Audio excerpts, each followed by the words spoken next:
আজ Indian secular ফ্রন্টের ডাকে শিয়ালদা থেকে আরজিকর অভিমুখে শ্যামবাজার পর্যন্ত একটা প্রতিবাদী মিছিল ছিল।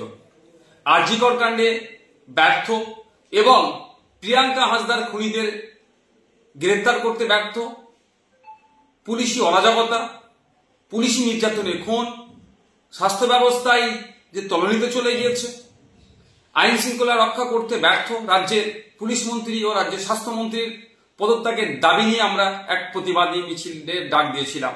কিন্তু সকাল থেকে যেভাবে মুষলধারে কলকাতা শহর এবং শহরের আশপাশে বিভিন্ন জেলাতে বৃষ্টি হচ্ছে, ফলে যোগাযোগ ব্যবস্থা থেকে শুরু করে ট্রেনের যাতায়াতের সমস্যা হয়ে উঠছে, আমরা রাজ্য কমিটির পক্ষ থেকে আমরা বিবেচনা করলাম এই প্রাকৃতিক দুর্যোগের কারণে আমরা আমাদের এই আজকের শিয়ালদা থেকে আরজিকর অভিমুখে যে প্রতিবাদী মিছিলটা ছিল সেটাকে আমরা স্থগিত করলাম।